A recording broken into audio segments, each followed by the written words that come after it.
maybe one of the most impressive things, or confusing, or unexpected, was how fucking good GSP looked. The dude's gone for 4 years, comes back, and immediately I see him moving around and popping the jab, and I'm like, Jesus Christ, he looks like GSP. I wasn't that. And everyone's like, oh, here's Shab, the hater. No, I wasn't that in love with GSP's performance. You weren't?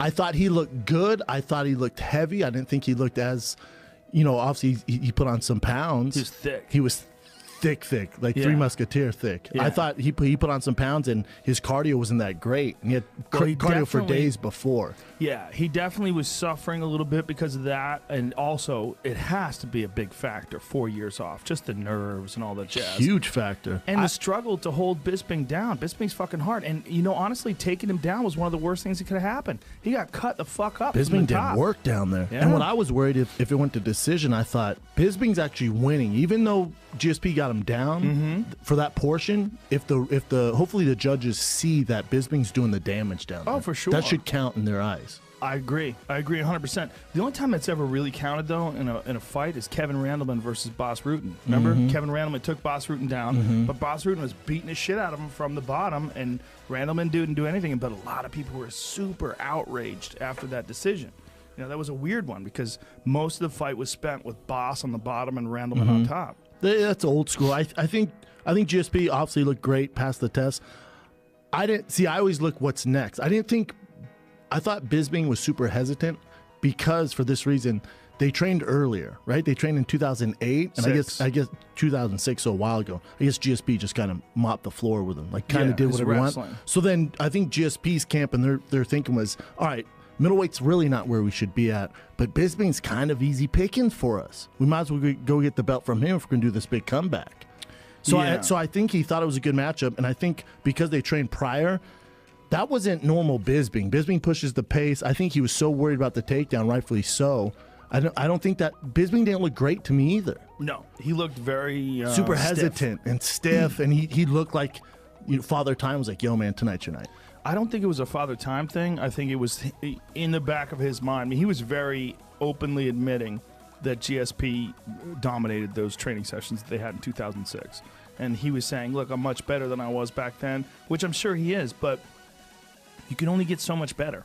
It's also a mental thing. Yeah. Like damn, when he did that, and he's impossible to get off. So Yeah. I think he was very reserved. But I thought after 4 years, hell yeah, George looked good. Did George look good enough to beat like a Whitaker or Yoel Romero? Probably not. Not to hate on not to hate on what's going on right now because the epic night. I just look at the real middleweights, meaning Whitaker, Yoel, Luke Rockhold. Yeah.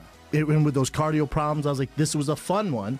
And you're crazy if you think he's going to fight again at 85. That ain't happening. I don't think so either. I can promise you that's not happening. I think he drops right back down to 170. He's fighting Woodley next. Yeah, when I was thinking about him fighting, and Woodley's no fucking picnic. That's not a cakewalk. That ain't a good time. Matchup-wise, that's very tough for GSP. But, Woodley's been dealing with a shoulder injury. He hurt his shoulder pretty bad in that fight early in the Thompson fight. And so what he does about that is that's what's up in the air. If he chooses to have surgery, I believe he has, I don't know if he's talked about it, but I think he has a labrum tear. So the question is what he decides to do about that.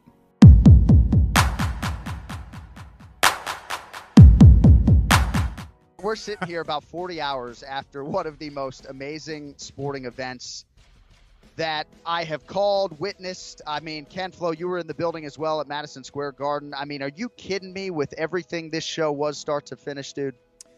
This is what makes this sport so damn great, man, is nights like that, and I said it before and I'll say it again. You can do all the analysis in the world. You could see all the video. You could break it all down, look at it, talk to the fighters, check your notes, but you'll always get surprises. That's what makes combat so unpredictable. That's what makes this sport so unpredictable, and that's what makes it so fun, man.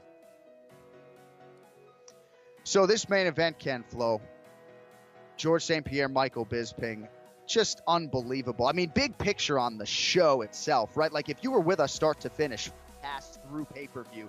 For starters, you had two fighters get knocked stiff as a board. Both had a hard time coming to. Eamon Zahabi and Corey Anderson on the wrong end. The spinning back elbow for Hikaru Ramos and then Owen St. Preux with that left high kick. But then, we used replay a couple times, Kenny, after those heavyweight fights, both of those fights ending with a foul. You had Michael Bisping's cup. Not sure I've ever seen that in a title fight. So much to digest. Some of it we probably won't get to. But let's start with George St. Pierre here. The last of 3 new champions crowned here at UFC 217. He joins Randy Couture, BJ Penn, Conor McGregor, the only men to win a UFC title in 2 divisions. But for GSP, Kenny, he does it after 4 years away from the game.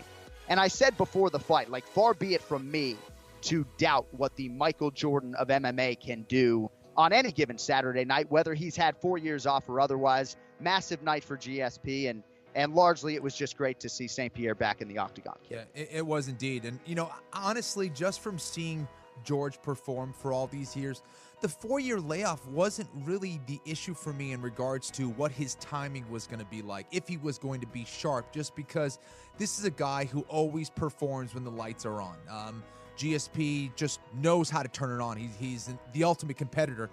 And for me, the issue was, how was he going to respond to adversity? How was he going to respond if he got hurt during that fight? Well, Michael Bisping definitely hurt him a couple times during that fight, landed some big shots, landed an excellent 1-2 that definitely stumbled George at one point, or at least backed him up with a couple shots.